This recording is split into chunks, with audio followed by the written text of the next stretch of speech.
Welcome to HWM Aston Martin. My name is Stuart, and we thought we'd bring to you a video of how the new Apple CarPlay Ultra works on our product, what you can drive, how you can do it, what screens are available, and also what other benefits that you have with the CarPlay Ultra. Let's take a bit of a look around. So today we have a new Vanquish here that we're going to show you the CarPlay Ultra. It's not specific to Vanquish, it is on all our new products. Standard on S variants, and you can have it retrofitted on your early DB12, Vantage, and also your DBX 707, which you can have done here as part of a software update via our workshop. So once you've gone through the process of joining your Apple phone to the CarPlay Ultra, and it's a relatively long process just because of how complex the UI is. It takes about 3 minutes first time you hook it up, but next time you jump in the car, it will be straight away.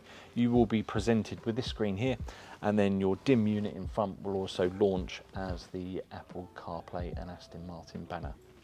So what can you do on CarPlay Ultra? Well, over and above standard CarPlay, you can adjust your climate control, so you can do your temperature, your fan speed, where you want your air to go.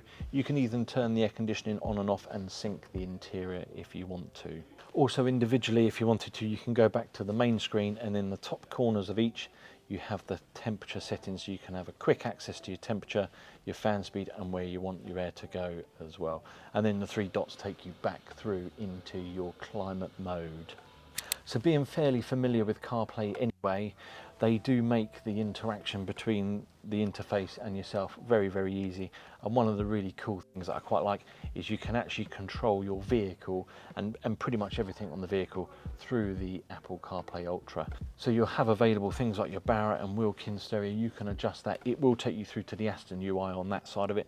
So you can also adjust your individual mode for your car. So if you want to set that up and have the exhaust on but everything else in comfort, you can do that, and you can personalize it through the UI here. We also have audio assistance. You can also adapt the lights and the vehicle and the way that the car parking sensors work. That is all done through the interface. So in here you can adjust whether you have your blind spot on or your rear cross park warning. All those things are adjustable through the Apple CarPlay Ultra, making the smooth interaction through from your driving experience into your user interface. So moving you across from the settings of the vehicle, you also have a radio app which won't appear on your phone, but it will appear on your Apple CarPlay Ultra.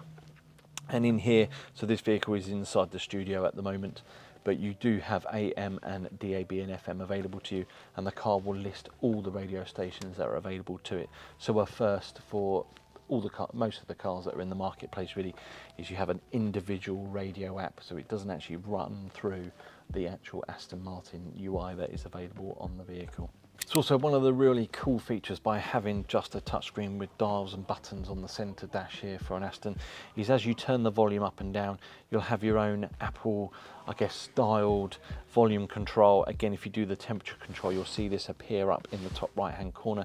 And the same again with the fan speed. A really cool picture of a fan pops up in that corner as well. So some really, really nice touches that you probably wouldn't necessarily see that pop up across this UI as well. Now you can flick back to the Aston system at any point that you want to, but actually from a controllable point of view on the vehicle, there's some really, really cool features which we'll show you on the driver display unit shortly. So do excuse the camera we've got on the steering wheel, but we do want to give you some zoom in shots of the driver display. So this is the standard display that you would have when you load on the CarPlay, hand built in Great Britain with just your regular tacho and also your speedo on the side. It will actually display some other settings as well.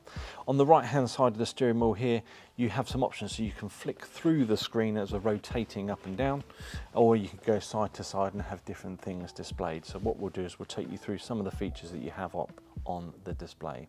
So firstly, with these dials, you can have a small picture of Waze or your tyre pressure monitors, also what music you have playing, and then rolling around, it will also let you know whether you've got your Sport Plus mode on or your GT mode. So all the details that you would have on your normal display would be in here. Now, if you want to change this display, for instance, you would then swipe the touch button to the left or the right, and really cool, if you're into Waze or any of those sort of navigation systems, you have a full display, and in the bottom third of the screen you can still see your sport mode, you can still see what fuel you've got, and also your speed and any other controls and your mileages as well. So once you touch on your center screen, and we'll put an address in for you so you can see how it looks. Once you've loaded that on your center display, now you want to change your radio station. There is no need to move away from your Waze on the screen here, because it will give you that information up in the screen, but also with your ETA, time to travel and distance as well. So really, really crystal clear display, but super cool and functional, particularly if you are looking to do some of those longer journeys or touring in your Vanquish. So when you are also playing your Waze, if you wanted to change your radio station, for instance, you can swipe up and down. You can also have a screen where you don't have any navigation, but you can change your radio. You also have a full radio screen in front of the DIM, and then back round to your Waze again. So let's swipe left and have a look at what else you have. So a much simpler design now with your engine temperature. You've also got your navigation in the centre there, but you could also have whatever else that you want to have in there, your tripometer and those sort of things. We do have your fuel. It will also display your speed. We'll start the car shortly just to show you that as well, once the rev counter's moving on the vehicle. You can also, again, swipe to the left again, so a slightly different design this time, but you've got standard analog looking clocks here, very similar to the first one when you start the vehicle up. But again, you can change the central screen depending on what information you would like displayed on the vehicle. A lot of the CarPlay Ultra, I guess, sort of integration really is more about the DIM unit than it is actually about the infotainment itself. If you're familiar with CarPlay, the infotainment will be very similar, just with a lot of added extras that you can change the car settings itself through the CarPlay, but your actual DIM will be significantly different to what you're used to. Another swipe to the left, again another separate display, again with a central screen that changes. And then you then also have this display here, really simple, 4 bars, lets you know what mode you're in, temperature, fuel and speed. So thank you for taking the time to watch this. What we wanted to do was actually start the vehicle for you and show you exactly what goes up on the display. So now you can see, excuse the noise, you can now see that your speed has appeared in the top here, and also it shows you what assistance you have up on there as well. And as I said to you, you can go back to your vehicle settings on your central screen and you can change your assistance level depending on what you want on the vehicle, nice and easily. We've currently got full assistance on, but you've got a custom and no assistance on there, and that will then be displayed up on your screen in the center there, and it will tell you what bits you have turned on and have turned off. As I said, this is standard on Vanquish, standard on S product in the range, and optional to fit here as an accessory via our workshop if you've got an early VV12 or an early Vantage that's yet to have the CarPlay Ultra. We also wanted to just show you, whilst the car's running, what different displays, what information they would show. So this is the quite simple one. You can see the rev counter is up on there, and that moves as the car revs up. We'll take you across to the standard Aston and Apple CarPlay Ultra screen, which is a regular, as I say, tacho and speedo.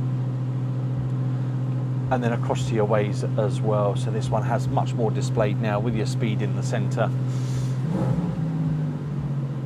And then moving you across to the more simpler display again. But look, CarPlay Ultra, there's a lot to know about it. We just wanted to give you the basis and why we think it's a pretty cool addition or a cool standard feature of our new range of cars. The great thing is really the interaction that you have with the car over and above the standard Aston Martin UI that is available on the vehicles from new.